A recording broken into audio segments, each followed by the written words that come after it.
And I am proud, I am honored to be your representative in parliament. നിങ്ങളുടെ ജനപ്രതിനിധിയായി Indian പാർലമെന്റിൽ ഇരിക്കാൻ എനിക്ക് അഭിമാനമുണ്ട്. ഞാൻ ആദരവായി അതിനെ കണക്കാക്കുന്നു.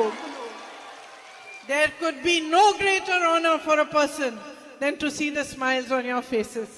നിങ്ങളുടെ മുഖങ്ങളിലെ പുഞ്ചിരി കാണുന്നതിലപ്പുറം ഒരു വലിയ ആദരം ഒരു വ്യക്തിക്ക് കിട്ടാനില്ല എന്ന് ഞാൻ പറയുന്നു. No greater honor than to stand here and to feel loved by so many. ഇവിടെ നിന്ന് ഇത്രയും മനുഷ്യരാൽ സ്നേഹിക്കപ്പെടുക എന്നതിലുപരി ഒരു വലിയ ആദരം ഒരു മനുഷ്യന് കിട്ടാനില്ല. I don't even know if I deserve it. എനിക്കറിയില്ല ഞാനത് അർഹിക്കുന്നുണ്ടോന്ന് പോലും എനിക്കറിയില്ല. But I know one thing,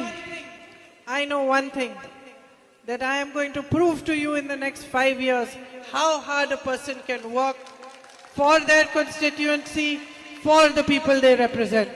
പക്ഷേ എനിക്കൊരു കാര്യം അറിയാം, അടുത്ത 5 വർഷങ്ങൾ കൊണ്ട് ഞാൻ നിങ്ങളോട് തെളിയിച്ചു തരാൻ പോവുകയാണ് ഒരു വ്യക്തിക്ക് ആ പാർലമെന്റ് മണ്ഡലത്തിന് വേണ്ടി അവിടുത്തെ ജനങ്ങൾക്ക് വേണ്ടി എത്രമാത്രം കഠിനാധ്വാനം ചെയ്യാൻ പറ്റുമെന്ന്. I know that I am going to work hard to understand your dreams and your hopes. എനിക്കറിയാം നിങ്ങളുടെ സ്വപ്നങ്ങൾ നിങ്ങളുടെ പ്രതീക്ഷകൾ മനസ്സിലാക്കുന്നതിന് വേണ്ടി ഞാൻ കഠിനമായി പ്രയത്നിക്കാൻ പോവുകയാണെന്ന് എനിക്കറിയാം. To raise your voice in parliament and every other platform. നിങ്ങളുടെ ശബ്ദം ഇന്ത്യൻ പാർലമെന്റിലും എല്ലാ വേദികളിലും ഉയർത്തുന്നതിന് വേണ്ടി ഞാൻ പോവുകയാണ്. And because of the love you are giving me, because of the strength that you have given me, I will never falter. I will never stand back from telling the truth and fighting for the truth. നിങ്ങൾ എനിക്ക് നൽകിയ പിന്തുണ മൂലം, നിങ്ങൾ എനിക്ക് നൽകിയ സ്നേഹം മൂലം ഞാൻ ഒരിക്കലും എന്റെ പാതയിൽ നിന്ന് വ്യതിചലിക്കില്ല. എനിക്ക് ഒരിക്കലും സത്യം പറയുന്നതിൽ നിന്ന് ഞാൻ പിന്നോട്ട് പോവുകയില്ല. എനിക്ക് ഒരിക്കലും പിഴവ് പറ്റുകയില്ല. അതിൽ We begin this journey today together.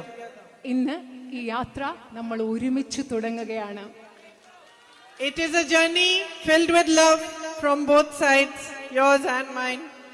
ഈ യാത്ര എന്ന് പറയുന്നത് രണ്ട് വശത്തു നിന്നും, നിങ്ങളുടെ വശത്തു നിന്നും എന്റെ വശത്തു നിന്നും സ്നേഹം കൊണ്ട് നിറഞ്ഞൊരു യാത്രയാണിത്. A journey of understanding. മനസ്സിലാക്കലിന്റെ ഒരു യാത്രയാണ്. And a journey in which I hope to be able to fight for and provide for a better future for you.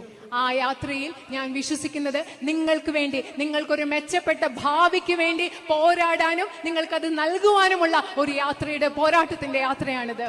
Over the period of the election campaign, I started to understand the issues that you face. തെരഞ്ഞെടുപ്പ് പ്രചരണ സമയത്ത് ഞാൻ നിങ്ങൾ നേരിടുന്ന പ്രശ്നങ്ങൾ ഞാൻ മനസ്സിലാക്കാൻ തുടങ്ങി.